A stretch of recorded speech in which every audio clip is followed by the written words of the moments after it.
اعوذ باللہ من الشیطان الرجیم بسم اللہ الرحمن الرحیم مولاي صل وسلم دائما ابدا علی حبیبک خیر الخلق کلہم۔ اللہ تبارک تعالیٰ کی توفیق، حضور نبی کرم صلی اللہ تعالیٰ علیہ وآلہ وسلم کی نظر رحمت و نظر کرم کے طفیل ہمارا سلسلہ وار درس صحیح بخاری چل رہا ہے۔ آج کے درس کی 39ویں قسط ہے، کتاب النکاح کی حدیث پاک، باب الہدیۃ للعروس، حدیث کا نمبر 5163۔ حضرت انس بن مالک رضی اللہ تعالی عنہ روایت فرماتے ہیں کہ حضور نبی اکرم صلی اللہ تعالی علیہ وسلم نے جب حضرت ام المؤمنین زینب بنت جعش رضی اللہ تعالی عنہ سے نکاح فرمایا،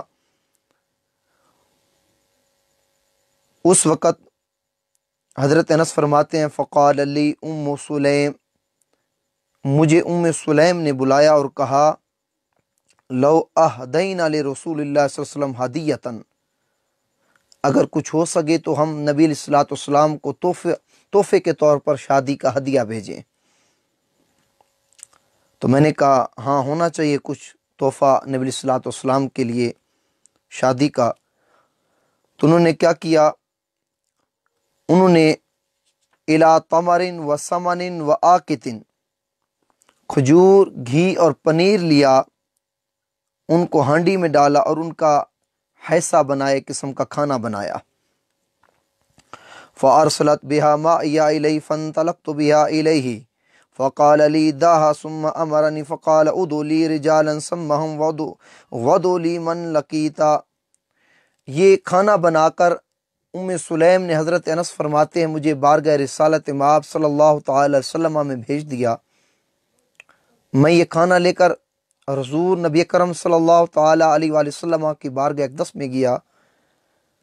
جب میں نے یہ کھانا پیش کیا تو نبی علیہ الصلوۃ والسلام نے مجھے حکم دیا کہ فلاں فلاں آدمیوں کو بلا کر لاؤ، نام لیے ان کے، اور یہ فرمانے کے بعد فرمایا وَدْعُوا لِي مَن لَقِيتَ، جن کے میں نے نام لیے ان کو بھی بلاؤ، اور اس کے بعد جس سے تمہاری ملاقات ہو جائے ان کو بھی بلا کے لاؤ کہ چلو محمد مصطفیٰ صلی اللہ علیہ وسلم کے گھر دعوت ہے، کھانا کھانے چلتے ہیں۔ قربان جائیں وہ خوش نصیب صحابہ، ان صحابہ کے مقدر پر اور ان کی شان صحابیت پر کہ انہیں نبی علیہ الصلوۃ والسلام کی صحبت نصیب ہوئی۔ اکثر اوقات تو یہ ہوتا تھا کہ صحابہ کرام حضور نبی اکرم صلی اللہ تعالی علیہ وآلہ وسلم کی دعوت کرتے، اپنے غریب خانے میں بلاتے۔ آج صحابہ کرام کے مقدر کو عروج تھا کہ آج صحابہ کرام کی دعوت خود تاجدار کائنات صلی اللہ تعالی علیہ وسلم فرما رہے ہیں، ان کو دعوت دے رہے ہیں۔ حضرت انس فرماتے ہیں فَفَعَلْتُ الَّذِي أَمَرَنِي، میں نے وہی کیا جس کا حکم نبی علیہ الصلوۃ والسلام نے مجھے دیا، جن کے نام لیے میں نے ان کو بھی بلایا۔ اس کے بعد جو مجھے ملتا گیا میں نے ان کو بھی نبی علیہ الصلوۃ والسلام کے کہنے پر دعوت دے دی۔ اب نبی علیہ الصلوۃ والسلام کی بیٹھک کے اندر جو بھی کمرہ تھا، مہمان خانہ، اس کے اندر سارے صحابہ جمع ہو گئے۔ حضرت انس فرماتے ہیں میں نے کیا منظر دیکھا، فرأیت النبی صلی اللہ علیہ وسلم وضع یدیہ علی تلک الحیصہ، میں نے دیکھا وہ جو کھانا میں بنا کر لایا تھا، ام سلیم نے میرے ذریعے بھیجا تھا نبی علیہ الصلوۃ والسلام کو تحفہ اور ہدیہ، اس کھانے کے اندر نبی علیہ الصلوۃ والسلام نے اپنی مبارک انگلیاں ڈال دیں۔ قربان جائیں میرے آقا کے دست مبارک پر، تاجدار کائنات صلی اللہ علیہ وسلم کی مبارک انگلیوں پر اگر یہ انگلی چاند کی طرف اٹھ جائے تو چاند ٹکڑے ہو جاتا ہے، اگر یہ دست مبارک کی انگلی ڈوبے ہوئے سورج کی طرف اٹھ جائے، غروب سورج طلوع کے وقت پر آ جاتا ہے، اور مہد کے اندر، پنگوڑے کے اندر نبی علیہ الصلوۃ والسلام اگر اس انگلی کو گھمائے تو 14ویں کا چاند کھلونا بن کر مصطفیٰ کے ساتھ کھیلتا ہوا نظر آتا ہے۔ اور کبھی پانی کی قلت ہو، نبی علیہ الصلوۃ والسلام لوٹے کے اندر، برتن کے اندر اپنا دست مبارک ڈالے، 5 انگلیوں سے پانی کے چشمے بہ نکلتے ہیں۔ یہ منظر تو آپ سنتے آتے ہیں۔ آج جو حدیث پاک کتاب النکاح کی آپ کو بتا رہا ہوں، آج نبی علیہ الصلوۃ والسلام نے ان انگلیوں سے پانی نہیں نکالا، آج چاند کا سینہ چاک نہیں کیا، آج نبی علیہ الصلوۃ والسلام نے ان انگلیوں سے کوئی اور کام نہیں کیا، بلکہ آقا علیہ الصلوۃ والسلام نے وہ جو کھانا ام سلیم رضی اللہ تعالی عنہا نے بھیجا تھا، اس کھانے کے اندر اپنی انگلیاں بھگو دیں۔ بس اس کھانے کو دست مصطفیٰ کی لگنے کی دیر تھی، آقا علیہ الصلوۃ والسلام کی مبارک انگلیوں کے جانے کی دیر تھی، رب کائنات نے کھانے کے اندر برکات کا نزول فرما دیا، کھانے کے اندر برکات آ گئیں۔ اور وَتَقَلَّمَ بِهَا مَا شَاءَ اللَّهُ، انگلیاں ڈال کر نبی علیہ الصلوۃ والسلام نے زبان سے کچھ پڑھا بھی، کچھ پڑھا، اور ہمیں سمجھ نہیں لگی آقا علیہ الصلوۃ والسلام نے کیا پڑھا۔ پڑھ کر پھر آقا علیہ الصلوۃ والسلام نے کیا کہا، ثُمَّ جَعَلَ يَدُ عَشَرَةً عَشَرَةً يَأْكُلُ مِنْهَا، آقا علیہ الصلوۃ والسلام نے حضرت انس کو فرمایا 10 کو باری باری بلاؤ۔ 10 صحابہ آتے گئے، آقا علیہ الصلوۃ والسلام ان کو کھانا پیش کرتے گئے اور وہ کھا کر جاتے گئے،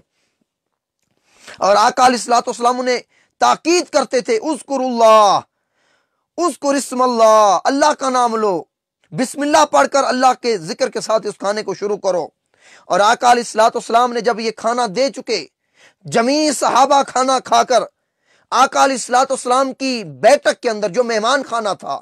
اس کے اندر سارے صحابہ بیٹھ گئے۔ تھوڑی دیر صحابہ بیٹھے اور اکثر صحابہ اپنے گھروں کی طرف پلٹ گئے۔ چند صحابہ، حدیث پاک میں آتا ہے صحیح بخاری حدیث نمبر 5163 کے الفاظ یہ ہیں کہ آقا علیہ الصلوۃ والسلام کی حجرہ مبارکہ میں تھوڑے سے آدمی بچ گئے، اور آقا علیہ الصلوۃ والسلام کو گھر میں کوئی کام تھا، مہمان بیٹھے تھے، تو آقا علیہ الصلوۃ والسلام انہیں نہیں کہہ سکتے تھے کہ تم چلے جاؤ، میں نے گھر جانا ہے۔ یہ آپ اور میں نہیں کر سکتے اپنے مہمان کے ساتھ، کہ ہمارے گھر مہمان آئے اور ہمیں گھر میں کوئی کام ہو، مہمان خانے میں مہمان بیٹھا ہو اور ہم اس کو کہیں بھائی تم اپنے گھر چلے جاؤ، مجھے گھر میں کام ہے۔ ہمیں شرم اور حیا آتی ہے، ہم مہمان کو یہ نہیں کہتے۔ جب آپ کی میری شرم و حیا کا یہ عالم ہے، امام الانبیاء محمد مصطفیٰ صلی اللہ تعالی علیہ وسلم کی شرم و حیا کا آپ تصور خود کریں۔ آقا علیہ الصلوۃ والسلام نے ان کو کچھ نہیں کہا۔ اب بڑی توجہ والی ایک نقطے کی بات جو بتا رہا ہوں، عقیدے کے لحاظ سے بہت بہت کم لوگوں نے یہ سنی ہوگی۔ اب یہ ذرا منظر اپنی آنکھوں کے سامنے لائیں، ذرا کھو جائیں اس منظر کے اندر، بھول جائیں کہاں بیٹھے ہیں، ذرا چشمے تصور میں اس منظر کو سامنے لائیں کہ کیا منظر ہوگا۔ صحابہ علیہ الصلوۃ والسلام، صحابہ کرام رضوان اللہ تعالی علیہم اجمعین، آقا علیہ الصلوۃ والسلام کے مہمان خانے میں تشریف فرما ہیں، اور آقا علیہ الصلوۃ والسلام کو گھر کے اندر کوئی کام ہو گیا، اور آقا علیہ الصلوۃ والسلام کے دل کے اندر بے چینی پیدا ہوئی کہ میں انہیں کیسے کہوں کہ تم جاؤ، مجھے گھر میں کام ہے۔ اب یہ تصور کرنے والی بات ہے، یہ سوچنے والی بات ہے، وہ جو آقا علیہ الصلوۃ والسلام کے قلب اطہر پر وہ جو تھوڑی سی بے چینی آئی، رب کائنات سے وہ بے چینی دیکھی نہیں گئی۔ سبحان اللہ، کیا محبت اللہ کے اپنے محبوب سے، آقا علیہ الصلوۃ والسلام کہ کس قدر اللہ محبت فرماتا ہے۔ آپ اس واقعے سے اندازہ فرمائیں، وہ جو قلب اطہر پر بے چینی آئی، بے قراری کا عالم آیا اور پریشانی آئی کہ ان کو میں کیسے کہوں کہ تم چلے جاؤ، اللہ تبارک تعالیٰ سے یہ منظر دیکھا نہیں گیا۔ فوراً جبریل امین کو بھیجا، سورہ احزاب کی آیت اتاری اور فرمایا جبرائیل میری یہ قرآنی آیت لے کر جا اور محبوب پر اتار۔ محبوب تو نہیں کہتا کہ ان کو کہو کہ جاؤ اپنے گھروں میں اپنے گھر جاتا ہوں کام کے لیے، میرے محبوب کے پاس یہ گھر جو ہے آیت لے کر جاؤ، اور انہیں آیت پڑھ کر سنائے میرے محبوب، وَلَكِنْ إِذَا دُعِيتُمْ فَادْخُلُوا، جب تمہیں دعوت دی جائے تو میرے محبوب کے گھر تشریف لے جایا کرو۔ فَإِذَا طَعِمْتُمْ فَانْتَشِرُوا، اور جب تم کھانا کھا چکو، وَلَا مُسْتَأْنِسِينَ لِحَدِيث، آپس میں گپ شپ نہ لگایا کرو، چلے جایا کرو۔ کیوں؟ یہ قرآن پڑھ رہا ہوں۔ اللہ نے فرمایا اِنَّا ذَلِكُمْ كَانَ يُؤْذِي النَّبِيَّ، اس سے میرے محبوب کو تکلیف ہوتی ہے۔ فَيَسْتَحْيِي، اور میرے محبوب کو حیا آتی ہے کہ تمہیں کہے میرے گھر سے چلے جاؤ، میں نے گھر میں کام کرنا ہے، اس بات سے حیا آتی ہے۔ وَاللَّهُ لَا يَسْتَحْيِي مِنَ الْحَقِّ، اللہ حق بات کہنے میں حیا نہیں فرماتا، میں کہتا ہوں چلے جایا کرو۔ قربان جائیں آقا علیہ الصلوۃ والسلام کی زبان، شان پر زبان درازی کرنے والوں، آقا علیہ الصلوۃ والسلام کے شان اور مرتبے پر کو اپنے علم پر تولنے والوں، میرا سوال ہے ان لوگوں سے، آقا علیہ الصلوۃ والسلام کی شان تو یہ ہے، دوسرا پارہ پڑھ کر دیکھیں، قلب مصطفیٰ میں بے چینی آئے، اللہ قبلے بدل دیتا ہے اور فرماتا ہے مجھے کعبوں اور قبلوں سے کیا غرض، فَلَنُوَلِّيَنَّكَ قِبْلَةً تَرْضَاهَا، محبوب جدھر تو راضی ہے ہم اسے کعبہ بنا دیتے ہیں۔ دل کے اندر بے چینی آئے، اللہ رضائے مصطفیٰ کی خاطر، منشا مصطفیٰ کی خاطر، آقا علیہ الصلوۃ والسلام کی بے قراری کو قرار دینے کی خاطر، بے چینی کو چین دینے کی خاطر کعبے کو بدل دے۔ اور اس آیت کے اندر، اس حدیث کے اندر صحابہ بیٹھے تھے، گپ شپ کے اندر بے چینی آئی، اس بے چینی مصطفیٰ کو دور کرنے کے لیے اللہ نے سورہ احزاب کی قرآنی آیات اتار دی۔ تو سبحان اللہ، قربان جائیں صحابہ مصطفیٰ علیہ الصلوۃ والسلام کے گھر کھانا کھانے جائیں تو اللہ قرآن کی آیتیں اتار دیتا ہے، قرآن کی آیتیں اتار دیتا ہے۔ یہ آپ کے میرے نبی علیہ الصلوۃ والسلام کی شان ہے کہ صحابہ گھر کھانا کھانے جائیں تو رب کائنات آقا علیہ الصلوۃ والسلام کے صحابہ کو، آقا علیہ الصلوۃ والسلام کے ساتھ جڑ جانے والوں کو ادب سکھانے کے لیے انہیں کہتا ہے کہ میرے محبوب کو بے چین نہ کیا کرو، میرے محبوب کو پریشان نہ کیا کرو، بس تھوڑی دیر بیٹھا کرو کھانا کھا کے، پھر اپنے گھروں میں چلے جایا کرو، گھروں میں چلے جایا کرو۔ اور اگلی حدیث پاک کتاب الایمان کی حدیث پاک، اور بھی بہت سے مقامات پر یہ حدیث پاک آئی ہے، میں وہ بھی کوٹ کر دیتا ہوں، حوالے آپ سماعت فرما لیں کہ اگلی حدیث پاک کتاب الایمان کے اندر بھی آئی ہے یہ حدیث پاک، ابو جمرہ سے روایت ہے حدیث، اور یہ حدیث پاک کتاب الایمان کے علاوہ بہت سے مقامات پر آئی ہے۔ صحیح بخاری کے اندر 87 نمبر حدیث بھی یہی ہے، 523 نمبر بھی کے اندر بھی حدیث پاک آئی ہے، 1398 کے اندر بھی حدیث پاک آئی ہے، 3095 کے اندر بھی حدیث پاک آئی ہے۔ حدیث کا یہ نمبر بتا رہا ہوں صحیح بخاری کا، 4368 کے اندر بھی حدیث پاک آئی ہے، حدیث کے نمبر 3510، اگلا نمبر 4369، 6176، 7266 اور 7556۔ اس مختلف مقامات پر صحیح بخاری کے اندر یہ حدیث پاک آئی ہے۔ تو میں نے حوالے اور حدیث کے نمبر اور رقم الحدیث آپ کو کوٹ کر دیا، آپ کتاب کھول کر حدیث کی دیکھ سکتے ہیں۔ حدیث پاک میں آتا ہے کہ عبد القیس کا وفد نبی علیہ الصلوۃ والسلام کی بارگاہ اقدس میں آیا اسلام کی رہنمائی لینے کے لیے۔ جب وہ وفد نبی علیہ الصلوۃ والسلام کی بارگاہ میں آیا، اب اس حدیث کی تشریح میں آپ کے لیے سنن ابو داؤد سے بھی میں آپ کو دیتا چلوں۔ سنن ابو داؤد کتاب الادب، سنن ابو داؤد کے اندر یہ حدیث پاک آئی ہے، آپ کو میں بتاتا چلوں۔ سلام کے بیان میں کتاب السلام کے اندر باب کا نمبر 5578، سنن ابو داؤد کے اندر بھی حدیث پاک ہے، وہاں الفاظ تھوڑے مختلف ہیں، وہ الفاظ بڑے عقیدے کے لحاظ سے بڑے اہم ہیں، میں نے چاہا کہ صحیح بخاری سے حدیث کو لے کر پھر سنن ابو داؤد کی حدیث کو ملا کر آپ کے سامنے ایک پورا واقعہ جو وفد عبد القیس کا تھا، پورا واقعہ آپ کے سامنے رکھ دوں۔ یہ ٹکڑا صحیح بخاری کے اندر نہیں آیا جو میں اب سنن ابی داؤد باب سلام کا باب اور باب کا نمبر ہے 578 اور جدید رقم الحدیث کے مطابق حدیث کا نمبر ہے 1784۔ حدیث کے اندر آتا ہے وفد عبد القیس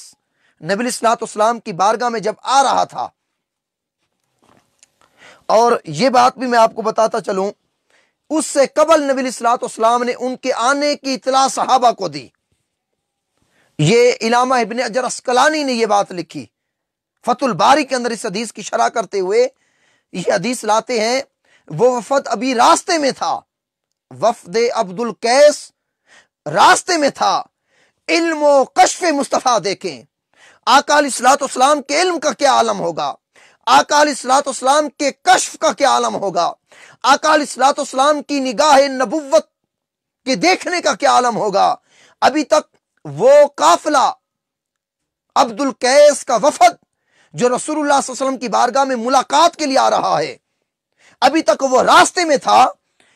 صحابہ فرماتے ہیں نبی علیہ الصلوۃ والسلام ہمارے درمیان بیٹھے تھے اور صحابہ سے یہ بات کہی، اذ قال لهم، فرمایا سیطلع لکم من ھذا الوجه راکبہم خیر اہل المشرق، اہل مشرق سے ایک بہترین سوار اب یہاں سے رونما ہوں گے، یہاں سے رونما ہوں گے۔ جب حضرت عمر فاروق نے یہ سنا تو وہ کھڑے ہوئے اور ثلاثۃ عشرا راکبا، تو حضرت عمر فاروق نے ان آدمیوں کا استقبال کیا۔ تو آقا علیہ الصلوۃ والسلام نے پہلی بات تو یہ فتح الباری شرح صحیح بخاری کتاب الایمان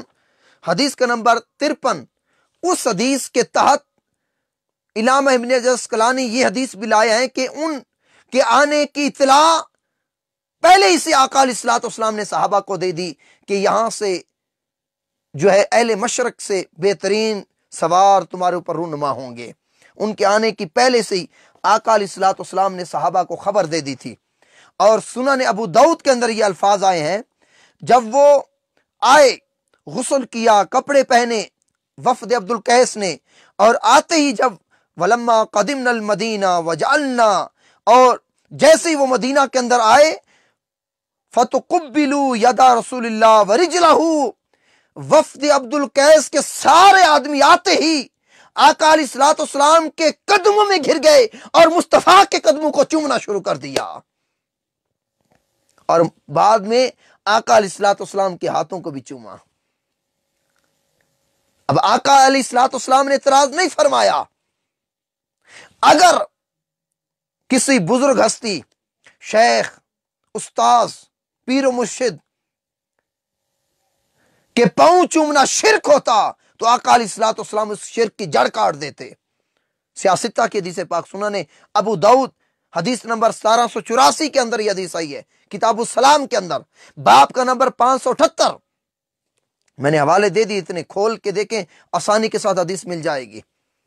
آئے اور انہوں نے کیا کیا، آقا علیہ الصلوۃ والسلام کے دست مبارک کو بھی چوما اور پاؤں کے اندر گر کر آقا علیہ الصلوۃ والسلام کے پیارے پاؤں کو بھی چوما۔ تو ہاتھوں کو چومنا اور پاؤں کو چومنا آج سنیوں کا گڑا ہوا عقیدہ نہیں، بلکہ 1400 سال پہلے یہ صحابہ اور مصطفیٰ کا دیا ہوا عقیدہ ہے۔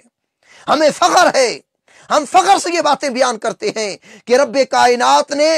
ہاتھوں کے چومنے والا عقیدہ، ولیوں سے محبت والا عقیدہ، آقا علیہ الصلوۃ والسلام کی ذات پر مر مٹنے والا عقیدہ، آقا علیہ الصلوۃ والسلام پر درود و سلام پڑھنے والا عقیدہ، یا رسول اللہ کہنے والا عقیدہ، آقا علیہ الصلوۃ والسلام کے اسم مبارک کو چومنے والا عقیدہ، عید میلاد النبی صلی اللہ علیہ وسلم منانے والا عقیدہ، اولیاء کرام کے عرس منانے والا عقیدہ، اور اولیاء کرام سے نسبت، تعلق اور بیعت اور ان کی صحبت میں بیٹھنے والا عقیدہ، ہم فخر سے کہتے ہیں کہ رب کائنات نے ہم گناہگاروں کے حصے میں ڈال دیا ہے۔ اور یہ وہ عقیدہ ہے،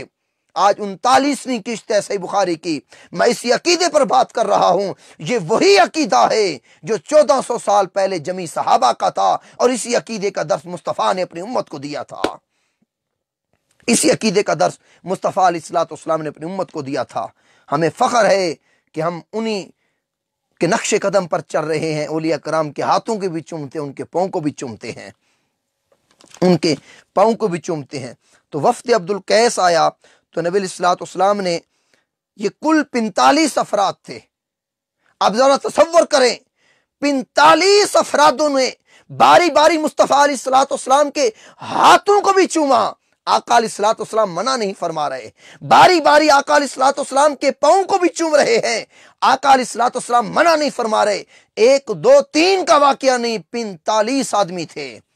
45 کے 45 نے آقا علیہ الصلوۃ والسلام کے دست مبارک اور پاؤں مبارک کو چوما۔ یہ چومنے والا عقیدہ ہم خوش نصیب ہیں، آقا علیہ الصلوۃ والسلام کا یہ عقیدہ ہم گناہگاروں کے حصے میں آیا، ہم گناہگاروں کے حصے میں آیا، اور لوگ ہمیں تانا دیتے پھرے، ہمیں لوگوں کے تانوں سے کیا غرض، ہم اس پر فخر کرتے ہیں کہ رب کائنات نے یہ عقیدہ ہم گناہگاروں کے حصے میں آیا۔ تو اللہ تبارک تعالیٰ کی بارگاہ میں دعا ہے کہ رب کائنات آج کا یہ ہمارا درس صحیح بخاری کا جو عقائد کے موضوع پر ہو رہا ہے، عقائد اہل سنت کے موضوع پر جو صحیح بخاری کا درس ہو رہا ہے، اس پر ہم بحث کر رہے ہیں۔ آج اس کی 39ویں قسط تھی۔ انشاءاللہ تبارک تعالیٰ اللہ نے جتنا چاہا یہ قسطوں کے اندر جائے گا۔ صرف عقائد کے موضوع پر میں نے چیدہ باتیں، چیدہ احادیث جمع کی، صرف صحیح بخاری سے، ابھی مسلم شریف کو بھی ٹچ نہیں کیا۔ یہ ایک موضوع سے انسان ہٹ جاتا ہے، اگر میں ایک حدیث پر بحث کروں اور روایات بھی لاؤں، جی تو چاہتا ہے جب ایک حدیث میں بیان کرتا ہوں اس کے سامنے میرے اندر بہت سی احادیث آ جاتی ہیں، اور تحدیث نعمت کے طور پر، اللہ کی نعمت کا اظہار اور شکر کرنے کے طور پر میں آپ دوستوں کے ساتھ یہ بھی شیئر کروں کہ رب کائنات کی توفیق سے، فضل کرم سے، سن 2009 کے اندر میں نے فراغت حاصل کی تھی جامعہ نظامیہ رضویہ لاہور سے۔ اس سے لے کر آج 2019 ہے، 10 سال کے اندر مصروفیات بھی ہیں۔ رب کائنات نے مجھے یہ توفیق بخشی کہ رب کائنات کی توفیق اور فضل کرم سے 90,000 احادیث میری نظر سے گزر چکی ہیں۔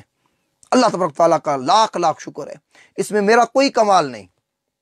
میں صرف تحدیث نعمت کے طور پر آپ کو بتا رہا ہوں۔ وہ جو 90,000 احادیث، ہر حدیث کا نمبر بھی میں نے نوٹ کیا ہے، عقائد پر بھی نشان لگائے ہوئے ہیں، عقائد پر بھی نشان لگائے ہوئے ہیں۔ یا بھی یہ سنن ابو داؤد ہے، دیکھیں کتنے نشان لگے ہوئے ہیں، یہ فتح الباری ہے،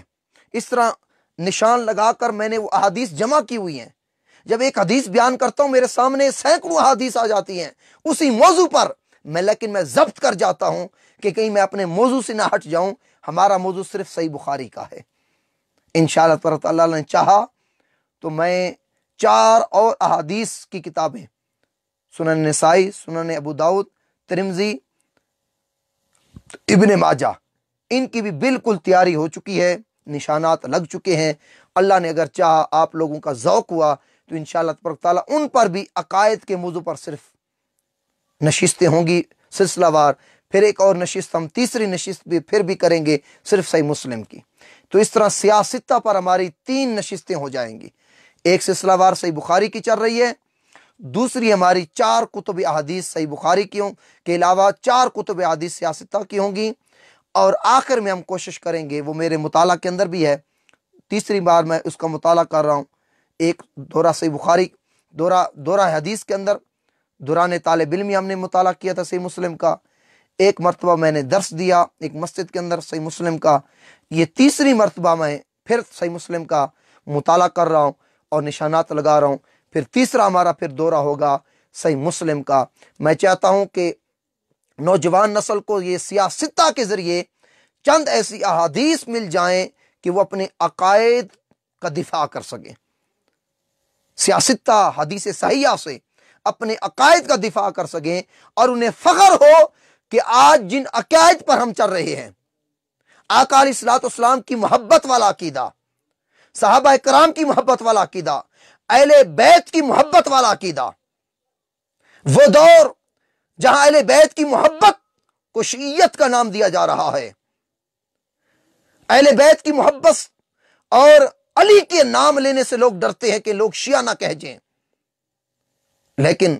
ہمیں فخر ہے کہ اللہ نے اس دور میں ہمیں اہل بیت سے جڑ جانے والا عقیدہ عطا فرمایا، اور امام شافی کا یہ جملہ مجھے یاد آتا ہے،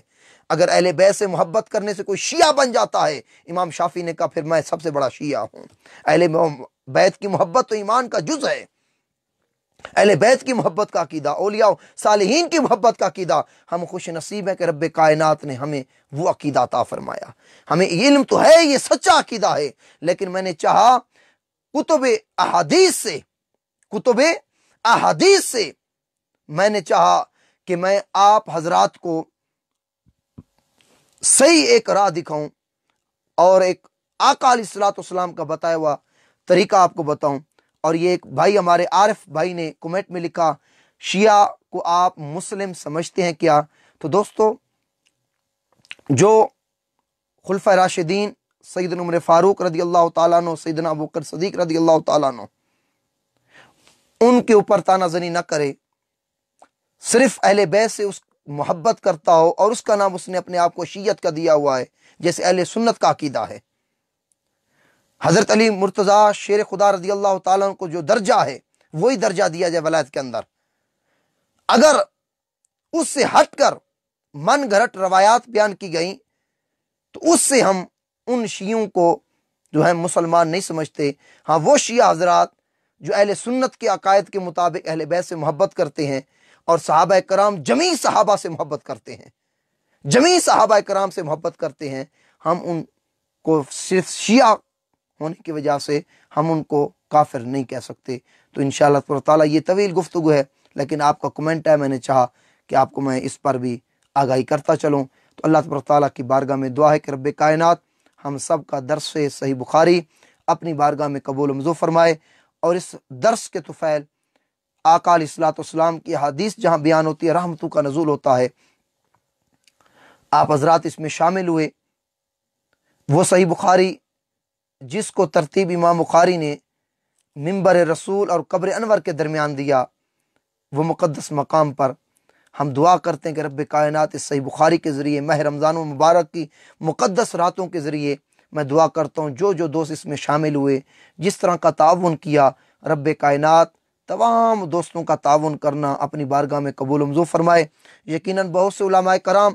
مجھ سے بڑے علماء کرام بھی ہیں، میں تو ان کے جوتے اٹھانے کے قابل بھی نہیں، لیکن میں صرف اپنا ایک حق بیان کر رہا ہوں کہ کل اگر رب کائنات کی بارگاہ میں پیشی ہو گئی تو میں یہ بھی بتا سکوں کہ یا باری تعالیٰ، جو علم تیرے محبوب کے ذریعے، تیری توفیق کے ذریعے مجھے ملا تھا، میں نے اپنی توفیق کے مطابق، اپنی طاقت کے مطابق لوگوں تک پھیلایا۔ آپ بھی اس کے اندر تعاون کریں، میں بارہا کہتا ہوں، آپ تعاون کریں، صدقہ جاریہ ہے۔ آپ درس کو سنا کریں، بہت سی ویڈیو دیکھتے ہیں، آپ ادھر ادھر کی چیزیں دیکھتے ہیں، آپ اگر اس درس کو سنیں گے انشاءاللہ تبارک تعالیٰ، میرا یہ دعویٰ ہے اور آپ بھی محسوس کر رہے ہوں گے، بڑے سے بڑا جو ہے بد عقیدہ عالم بھی آپ کو عقیدہ اہل سنت سے نہیں ہٹا سکے گا۔ ایسی سلیس اور آسان اردو کے اندر میں نے آپ کو سمجھایا۔ یاسین صاحب نے دعا کے لیے کہ اللہ تبارک تعالیٰ ان کے ایمان میں، رزق میں، عشق رسول میں برکتیں عطا فرمائے۔ یہ روزانہ ڈی جی خان سے